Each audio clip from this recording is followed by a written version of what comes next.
All right, welcome, Martin, to the Islamic Mary podcast. Oh, thank you for having me. So, really excited to have you here today. We'll be speaking about your edited book, An American Muslim Guide to the Art and Life of Preaching by Sohaib Sultan, which you helped revise and expand. And I know you had known Sohaib for a long time, but could you tell us a little bit about yourself initially, your spiritual biography, and how you came to help with this book? Sure. I guess first and foremost, professionally, I'm a professor of Islamic Studies in the Religious Studies Department at Fairfield University. My work has entailed dealing with the Quran, its interpretation, but as of late, I think I've pivoted increasingly to doing what I call constructive Muslim thought. I'm trying to think and write as a Muslim, all right, trying to imagine in what ways can the Islamic tradition help us understand the world and respond to all the things going on? Um, as for a bit about my kind of how I came to be where I am at, I think there was just a moment in my career where I realized that, my main target audiences weren't purely academic. There's obviously a community of scholars I want to be in conversation with, but I think I also wanted to be able to speak to the people in my congregation, right? The people in the pew, so to speak.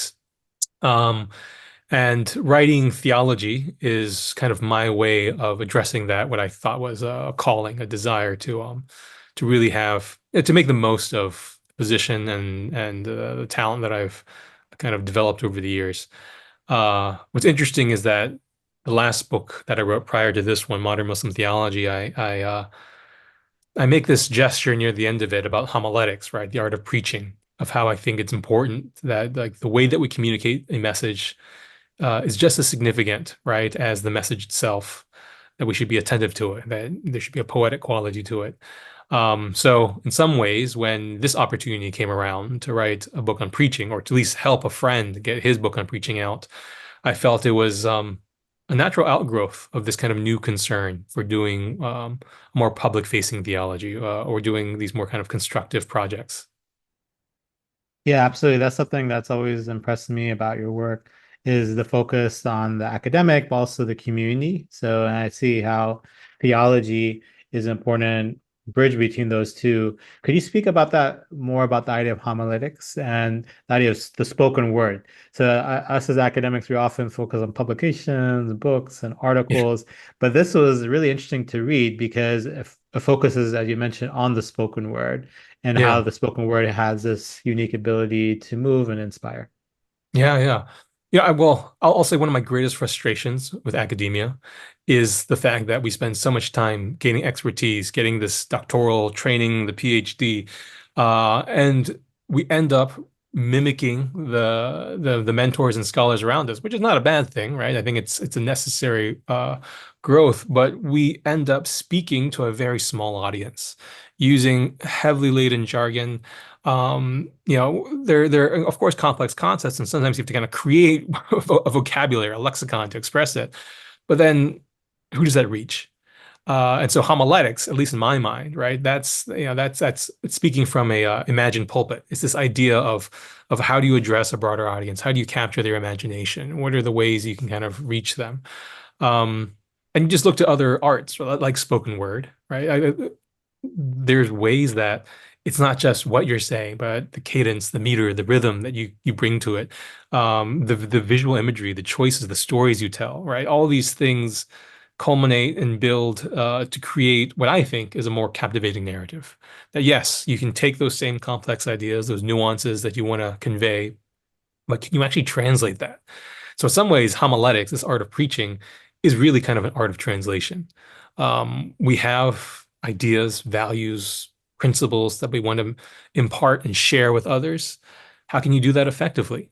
And there's a bit of rhetoric there, art of persuasion. And in some ways, I think many of us have learned to do this kind of through trial and error, through experience. But just having a concerted look about, well, what could we do to improve how we communicate? And in this case, how can we deliver a better sermon? Um, is this needed? I think we want to elevate our discourse. We want to elevate our means of engaging with each other and with our communities. And so works like Suhaib's, I think, are, one step, kind of a building block towards creating something much more enduring and hopefully elevating. Absolutely. And use the word friendship. So I felt that while reading the book that this book was a product of a friendship. So could you speak more about the friendship you had with Sohaib and how it translated into this book? Yeah. It's I feel the Muslim community, once you kind of step back, you realize it's smaller than, at least in the United States, it's smaller than you imagine. You hear of people, and Suhaib was someone I'd come into contact with many years ago, but it was really, I would say 2009 that we really first got to know each other well. Um, I had gotten married. My wife Kiran had been childhood friends with Suhaib, and so we began to see each other more, right, as family friends would do. And this particular topic, right, of the khutbah, I learned that he was working on finishing his master's at Hartford Seminary, as it was called at the time, and he had been driven to kind of write a thesis about, the art and life of preaching. How can we actually do it well? And, right away it resonated. Because I think he and I, as Muslims in the US, we've had, all sorts of experiences, the good and the bad. You go to a Friday prayer and sometimes you're moved and other times you want to just move out. You want to get out, exit as soon as possible. But once I heard that he had written this, I was like, oh, this is something that's important. And I remember when I first heard about his thesis, I was like, you got to publish this. You got to get it out there. You have to translate it into a book. Um, and it's not something that I think is unfamiliar to Suhaib. I mean, if you look back, he's written other books as well. The Quran for Dummies, I think, was the very first one he came out with. And so I knew the task was something that could certainly be done. But then over the years, I would just kind of remind him, like, oh, is there anything happening with that book? Out of personal interest, I wanted to see it in the world because I wanted the quality of khutbahs to improve. Uh, And so maybe I've gone off on a bit of a tangent about the book a bit more, but in terms of our friendship, we've had all sorts of experiences together. I'll say one of the things that he brought me into, which was an area I did not expect to be interested in, is that when he was at Princeton, he developed as part of the Muslim Life program this kind of more community-facing endeavor called Mizan. It's a family retreat, a Muslim family retreat that was held out in Pennsylvania. And the idea was Muslim families would come out and spend time on campgrounds, living in cabins, but doing all the outdoor activities you expect. But you're also you're praying together, you're having lessons together. There's classes for kids of all ages, right? And there's classes for adults, and it's just a great time to bond and to be in nature. And I felt that was such a Suhaib thing to imagine. Now, I mean, if you knew Suhaib, yeah, he liked nature, but he wasn't a big fan of animals, right? Of actual creatures. But he was really trying to encourage all of us to kind of resituate ourselves. And he invited me to serve both as a high school counselor the first year, which I was, I think, terrible at, and as a teacher. But because he was my friend, I was like, yeah, I'll give it a shot, and it sounded exciting. And then I continued to be a uh, kind of a regular teacher, not a counselor at Mizan for the many years to follow. But we were constantly trying to connect, trying to see each other if we were passing through near our homes. And it was finally when, um, let me see. Actually, no, it was several months before he had gotten his terminal diagnosis. He was visiting Connecticut. We were all at a friend's house. And that was, I remember the last time I kind of reminded him, like, what's happening with that book. And at this point, I don't know, how long had it been? It had been like half a decade, more than that, right? Of it just not going anywhere. And I understand why. Suhaib was committed to community. He wanted to be in the weeds of personal relationships, of doing what it took, to kind of grow community in an organic and a vibrant way. And so obviously writing wasn't necessarily kind of first and foremost. But then when he did get his terminal diagnosis, I reached out one more time and I said, look, um, I think at that time his prognosis was about 6 months to a year. I said, I'm more than willing to take on the editorial role, right, to edit and revise this piece because he had written it, quite some time ago. But I would love to have his input, you know, with what energy and time he could spare. And yeah, I am very appreciative of his willingness to do that. Because you can imagine when you've received a terminal diagnosis, all sorts of things are going through your mind. But I do think that there was a sense of what can I leave behind? What kind of legacy can I leave? And I do feel honored that he trusted me with helping shepherd this book to its conclusion. Absolutely. And that's something that emerges in the book that Sohaib was alive when you first started, but then he later passes away. And he Yeah, didn't necessarily see the publication of the book. So for us that didn't, for many of our listeners who haven't got opportunity to meet Sohaib, maybe could you speak a little bit more about his personality, his character, any anecdotes that really tell us about who he was as a yeah. person? One, he was an individual that if you ever met him for the first time, he would greet you with a smile. There was just a way he carried himself, right? He spoke a lot at the end about experiencing joy within Islam, and I feel he really embodied that, right?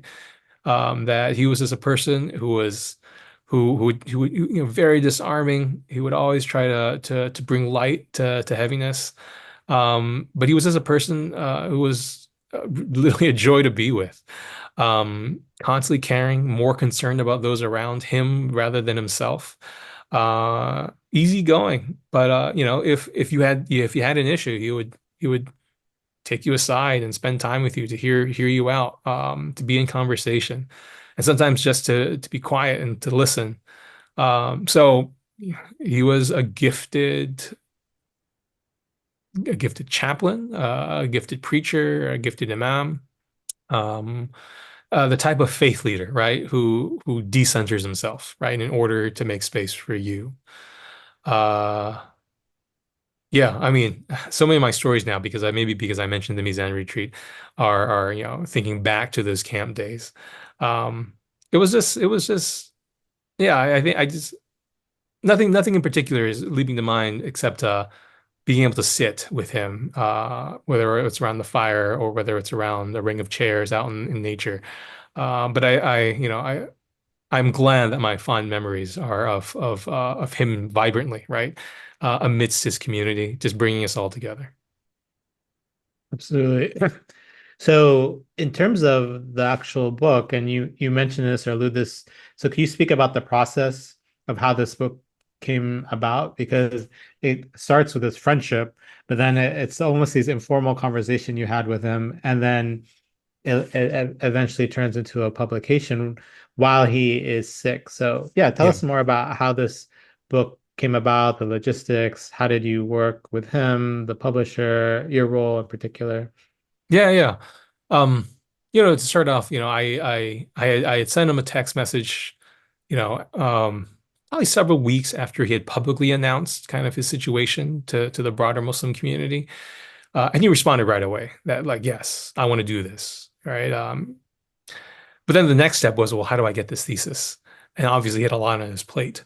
A good friend of ours, a mutual good friend, Omar Bajwa, the Muslim chaplain at Yale, he happened to have a copy of the thesis, right? And once he heard that this was in the works, that Suhaib has given his blessing, his approval, I got the original Word document from Omar, and then and that's when I just kind of dove into it. First, I wanted to read the whole thing to get a sense of what is this all about, to get a vision of the arc of it all. Um, but then we developed a process, Suhaib and I. We decided we would try to meet regularly, um, to call each other regularly, rather, right? Like a phone call every other Sunday, I think was the goal. And I would do a little bit of work reading on the documents. I divided it up into individual chapters, and I would send it to him with comments or with my revisions, and he would approve or write back. But I think the other thing we had decided to do uh, was add a new chapter, and this is something that it wasn't originally part of the thesis. If you look at the book now, I think it's chapter 5, right? Um, which is now called On Women and the Friday Prayer Service. That did not originally exist in the thesis that he wrote for Harvard Seminary. But I remember visiting him at Princeton and attending the Jummah services there, that, oh, this is a different type of setup, that they have a different model than what many masajid and MSAs will do on Friday, that women had a clearly more prominent place. And I also heard from him, right, in conversation about the things that they had tried. And I felt that was important to include, right? Because this is a book on preaching and it's not just on giving sermons. It's really about the whole experience, the prayer service itself. And it was very clear that everyone who was attending the service, and it was very well attended. People came out for it. There was a sense of welcome. He had somehow, translated kind of his own kind of disposition, welcoming disposition into this Friday prayer service. And I wanted him to think and write a bit about what his community had gone through and what he had tried, and to help broaden those horizons. And so, in addition to the regular revisions to the original thesis, I asked him, could you write something about how you were attentive to the concerns and the needs of women, right, in your community? And that took some time because that required him to really sit and think and write.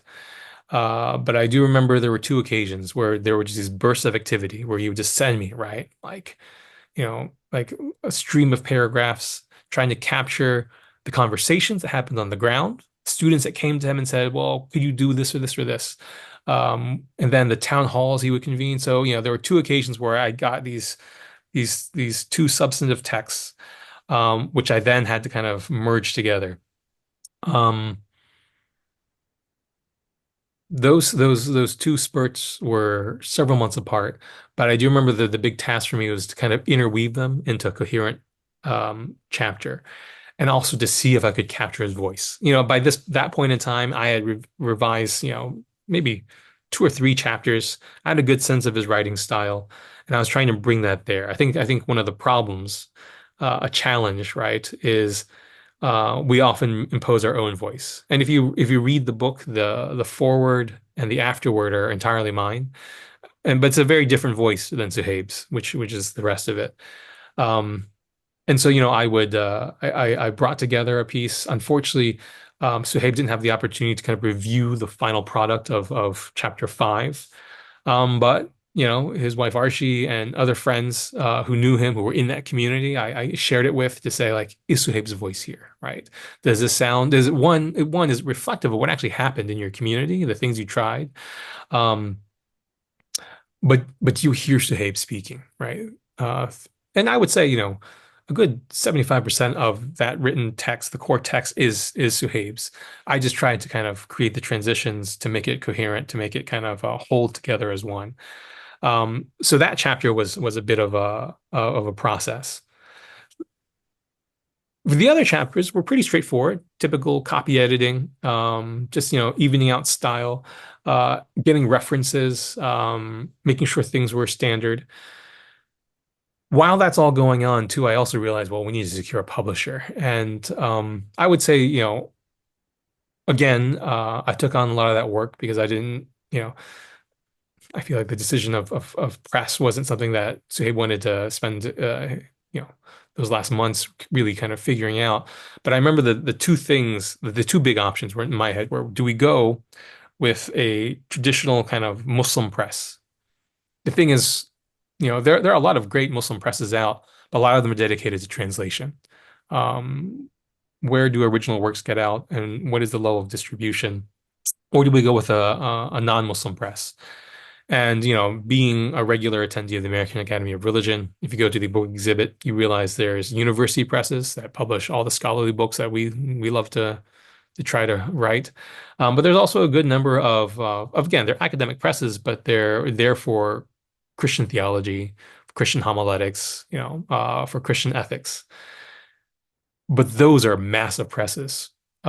They're not just publishing for university libraries, they're actually publishing for Christian congregations. They have a lot of reach. They're very professional and polished. They can print books to scale. Uh, and so, oh, actually, yeah, I realize you were key. into this whole process.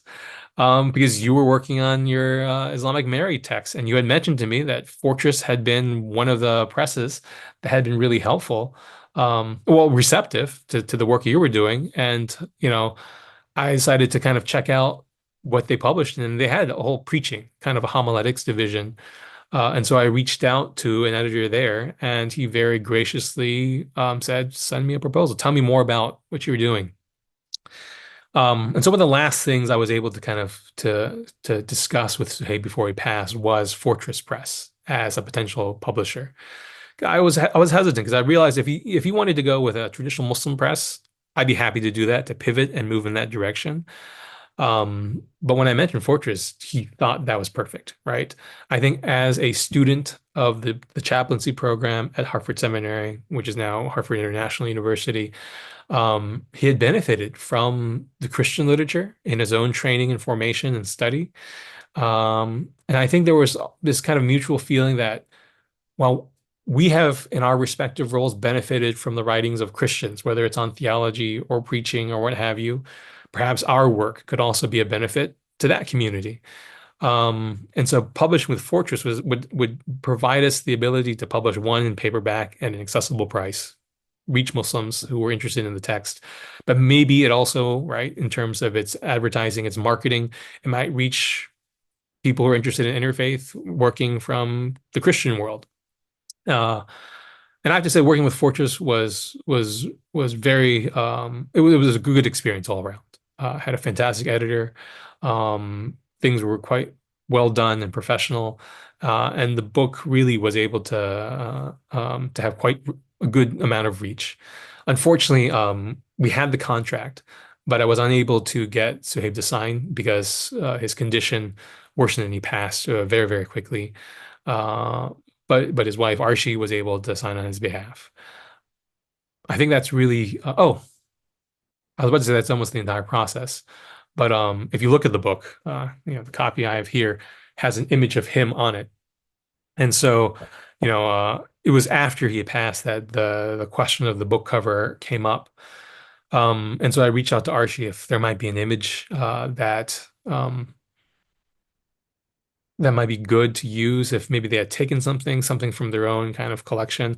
And this was a photo that they took together at the Turkish masjid that's down in Maryland.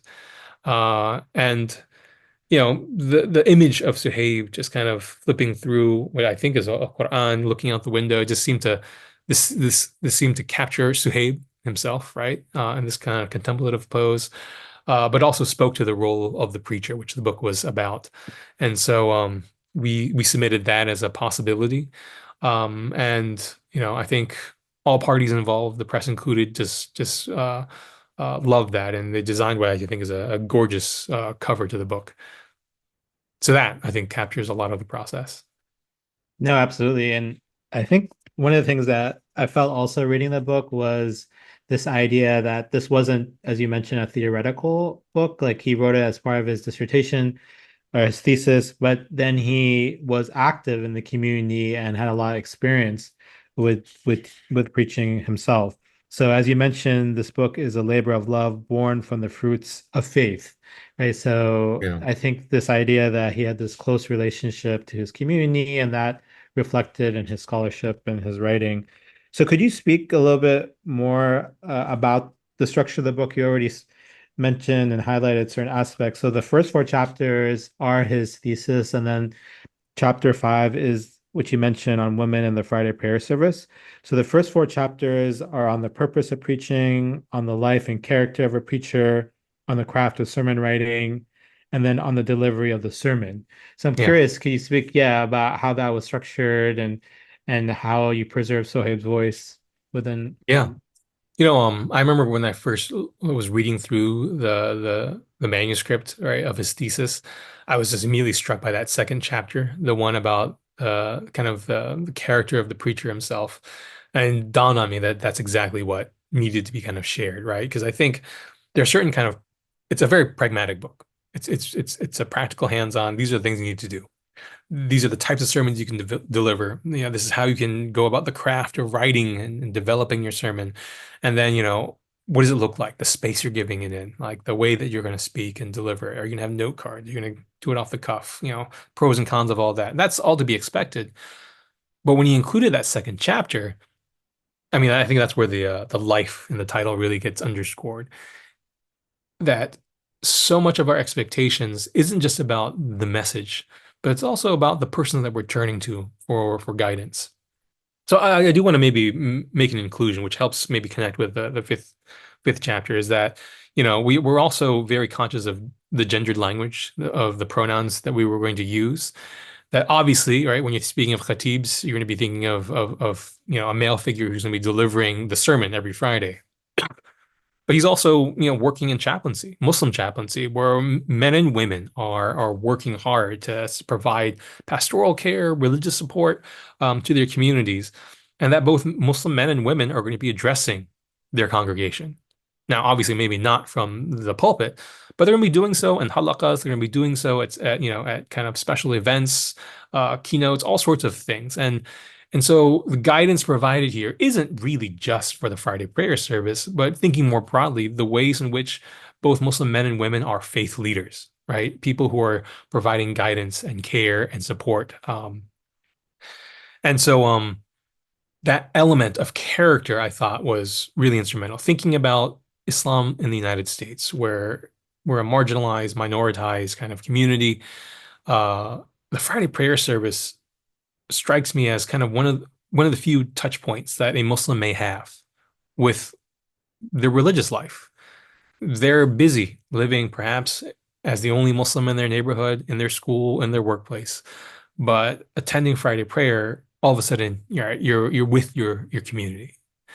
And so the experience you have there is of extreme importance. And you're not just thinking about what's being said, but who is this individual who's addressing me? And depending on your reception, your experience of that, that's going to bring you back later on. Are you going to return the following Friday? Are you going to go to any of these other events or programs? Are you going to seek out counseling or advice, right, from this particular individual? Um, and so the idea of, not only being a good preacher in a practical sense, but also just being an exemplary individual, right? I mean, our whole faith is about imitating the Prophet Muhammad sallallahu alaihi wasallam. And who should be leading that? It's our faith leaders, whether they're men or women. They should also be embodying the Sunnah in their own ways. And so I think his addressing of that was so characteristically Suhaib, because I think he kept that in mind in his role, right, as a chaplain, as Imam Suhaib at Princeton, and he was sharing it here. Um, I think, and something you alluded to, which I do want to emphasize too, is that he wrote this as his master's thesis, but now we're expanding and revising it many years later. Right now, he has like a decade's worth of experience in the role of imam, of providing kind of on the ground care, of addressing communities of all stripes. Well, he has a substantial amount of experience as chaplain at Princeton. He's being invited. He's visiting. He's delivering sermons in a whole variety of contexts, different masajid, different settings, whether it's other MSAs. And so I think part of the revision process is being attentive to the growth that transpired and seeing, well, what else would you add, right? Now that you're, a decade later looking at the same work. Um, yeah. No, absolutely. So that's something that really struck me looking over the first four chapters is the put his belief in the potential of that space, as you note that the Jummah khutbah is an opportunity to learn more about your faith, more about connecting with spirituality, your community. But there's also a space that's been abused, right? Or Yeah. there's a space there's a lot to be wanting, whether it's someone being distracted or all over the place or engaging in rants. So I, I think he really believed in that Friday sermon and the Jummah prayer, and as an opportunity really to bring people together and have them on this common vision and mission. So yeah, absolutely. So maybe we could speak a little bit more about the chapter 5 because that was really unique when I looked at this book. And it was unique in the sense that it sounds like you almost co-authored that chapter, or at least helped put that chapter together. And then that wasn't part of the original master thesis. And specifically, the idea of how do you incorporate women within the Friday prayer service. So he talks about these different models, the Bayan model, the Yeah. Dua model, and then the recitation model. So could you speak about that, like how Sohaib incorporated women within the service and these different models that he tried, and some were successful and others weren't? Yeah. I mean, he really tried to approach things through a great deal of consultation, right? He would speak to his teachers, his mentors, the elders that he would often go to for all sorts of various matters to get a sense of, well, what could we possibly do and try, what falls within the bounds of the tradition, like what's going to be fit compliant, those sort of things. But he also was quite consultative with his own community. He wanted to gather the community together and say there are concerns that have been raised, right? I think we do talk about or we allude to this in the chapter about the original kind of concerns that were brought forward were kind of in the wake of the women-led prayers that were transpiring, I guess quite some years ago. Of well, how can we create space for women here on campus, right, to be part of Muslim life? And so these models that they tried were an attempt to give women more stake ownership, right, in the community. And I remember it was actually women who would deliver these very beautiful dua at the end of the service that was my own impetus, my own impulse to ask Suhaib, so what's the history behind this, right?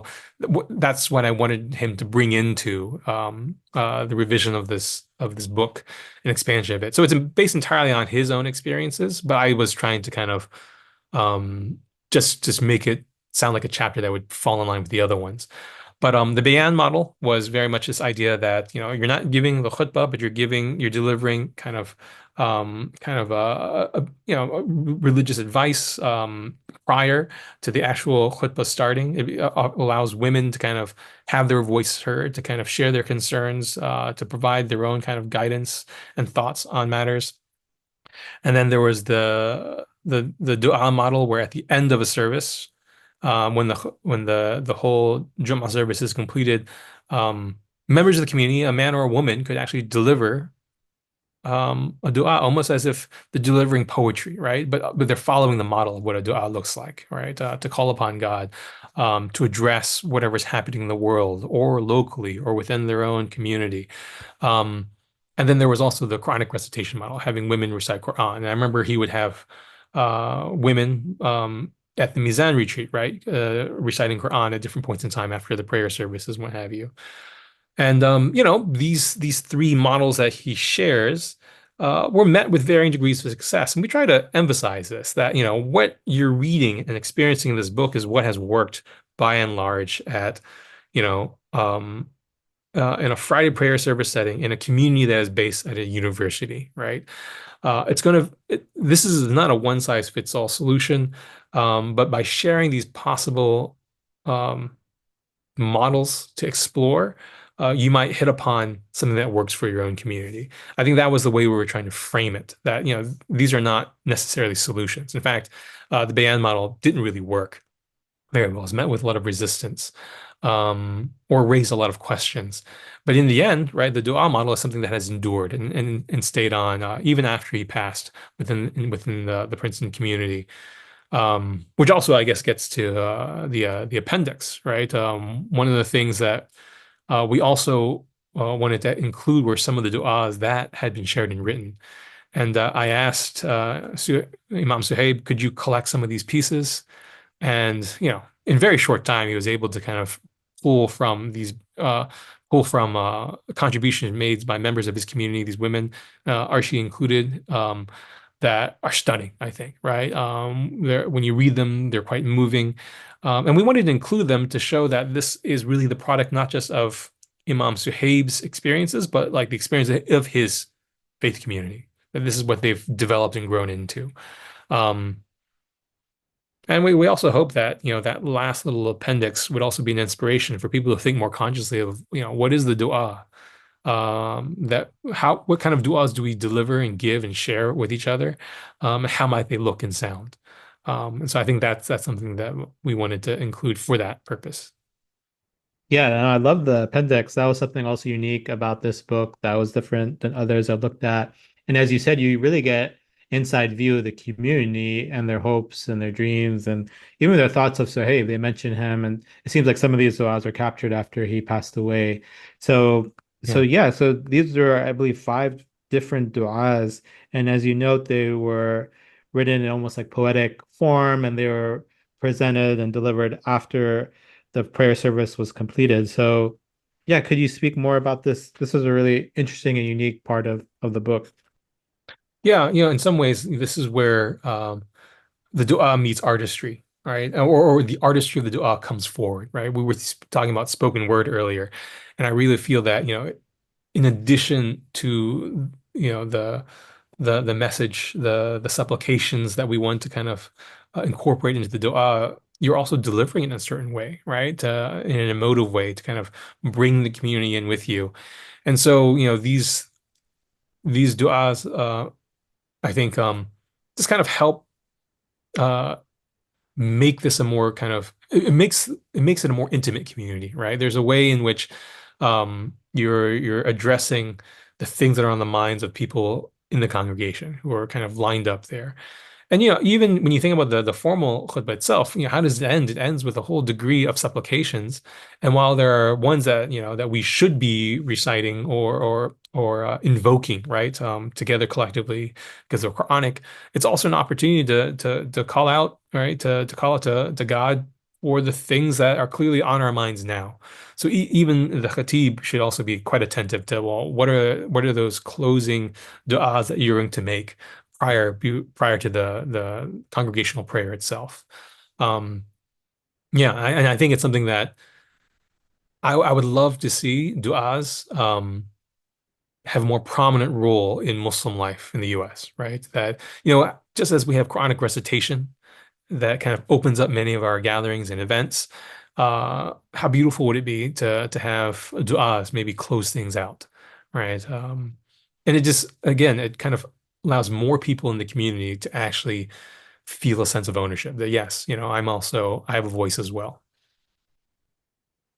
Absolutely. So maybe we could move to the afterword and the conclusion of this book, and a Hmm. lot of fascinating themes emerge. One of them you mentioned in the introduction and also in the afterword and conclusion is this idea of sadaqah jariyah, this idea of Oh this yeah. continuous legacy. And so could you explain that term for us? And this is a term that Sohaib used himself, and how this book could be a sadaqah jariyah. Yeah, yeah. I mean, um, you can think of it as an ongoing charity, a charity that continues to give, right? A means of beneficence, um, a benefit rather. I mean, not beneficence. It's a benefit that continues to support those that you leave behind. Um, and for him, I think he envisioned this book and the various words he's delivered as a means of continuing to give, even when he's not present. I think something that is worth noting is that for Suhaib, until he got his diagnosis, he wasn't much of a public speaker. He didn't like to kind of be on the circuit, so to speak. But I think once he realized, oh, I only have so much time left with my community, both at Princeton in New Jersey, but also more broadly, he began to do more interviews and podcasts. He began to speak more, to reflect more deeply on life and death, realizing that his own experience of his final moments, of his final year, could be something that could help others, right? That could help people struggling with their own faith or their own mortality, their own kind of time in this dunya. And so, I think this book is just one part of that larger legacy that he was hoping to leave behind. And again, when I say legacy, I do think Sadaqah Jariyah, right? This kind of ongoing charity, ongoing kind of form of benefit for the community, um, is is is maybe the best way to understand it.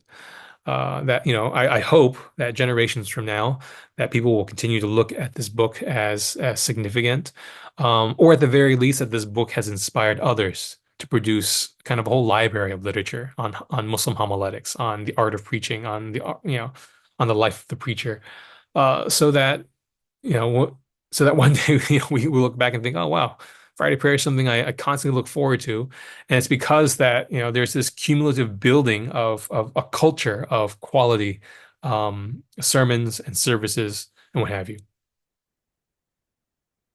No, that's great. And I think also I had the same impression of Sohaib. I knew him personally, and he wasn't an imposing figure, and he wasn't a national figure on the circuit, as you Yeah, say. He seemed very devoted to his community.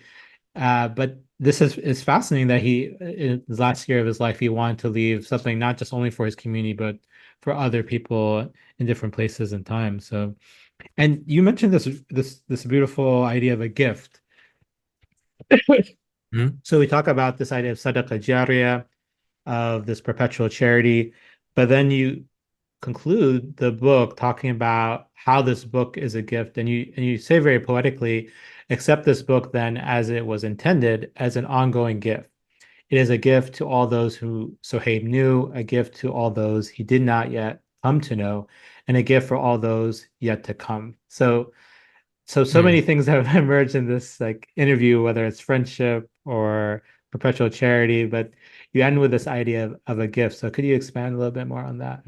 Sure. I mean, the idea of the gift is very intriguing because I mean, philosophers spend a lot of time on what is the nature of gift giving, right? Is the idea of that we give in hopes of receiving something in return. But I really think of this book as a gift from Imam Suhaib because there was no expectation, right? He knew his time was coming.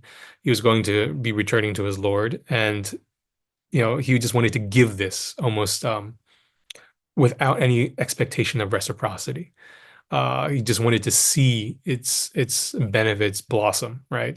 Or, rather to hope that those benefits would blossom in a time yet to come. Um, but I think also the other end of that quote is both he and my own kind of commitment to this idea that yes, we want to be addressing those with whom we live, with whom we pray, with whom we coexist. But there's so many others we haven't yet met that we also want to be able to reach. And then there's going to be future generations. I think both Sohaib and myself as fathers, right? We're always thinking of a time to come, that there will be a time when we're not here. And then there'll be generations even beyond that. And that the work that we do isn't just for the immediacy of the moment, but it's really trying to seed something that will reach on until we reach the Yom Kippur, right? And so I think there is this sense that we need to not just be attentive to the now, but mindful of future struggles that will be coming. Yes, yeah, absolutely. I totally agree with you. And to that point about gift, what would you say then is the conclusion, or what would you want people to walk away from this book? Or the key takeaways, how can people benefit? What can they learn? How can it inspire their community or their spiritual journey? I think there's two things. I think one, the first thing that jumps to mind is that, you know, I think there's a lot of people who like the idea of being a leader, right? Of being in that position where their words are heard. But it's more that it requires more than that. And I think what Imam Zuhaib was trying to emphasize with his work is you also need to embody uh, what you're preaching. You need to also exude the very ethics that you're aspiring, right, to kind of bring into the world. That there are virtues, that there are, that there's a prophetic way of being that you need to also demonstrate. That the deeds of your life speak perhaps even louder than the words that you're going to deliver. So there's that, right? Uh, the idea that we also need to live up to what we are saying. I think the other thing, and I don't know if this comes out as clearly, but I do hope people realize this, is that the art of preaching isn't reserved just for the elite. I think that what Imam Sahib is trying to share is a guide for many of us to kind of take on this role. And I think especially in a situation where, we're a minoritized community, whether we're working in a hospital or an office space, right, where the closest Jummah service is distant, or in a university where there's only a few Muslims, that each each of us should feel empowered to kind of take on this role. That it's not as, it's not something that is only for the privileged few.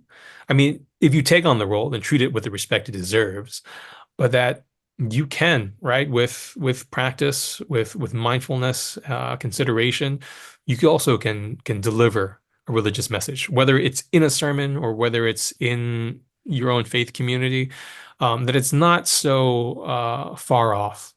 And so, the idea of addressing our communities of faith, I'm hoping it's more accessible to each of us.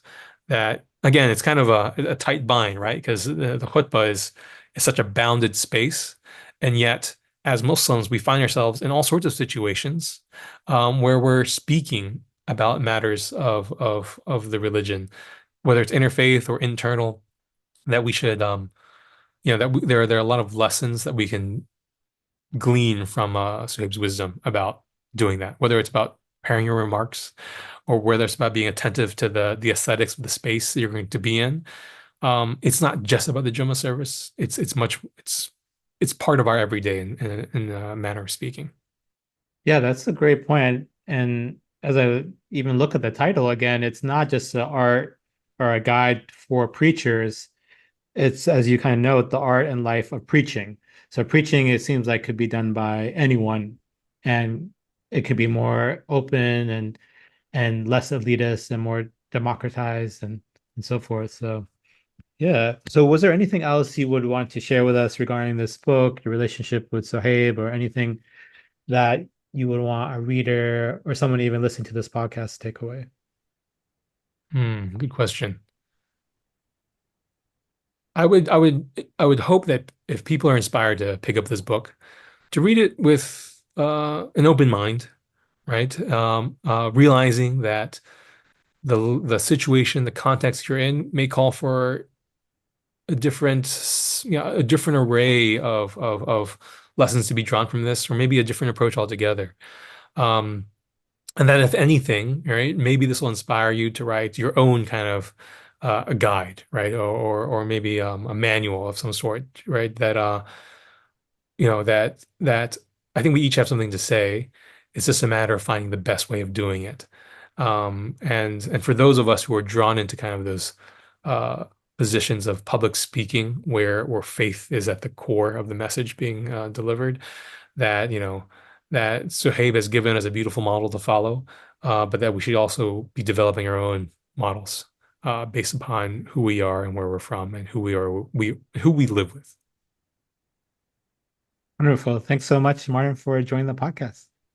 Oh, it's been fantastic. Thanks again for having me.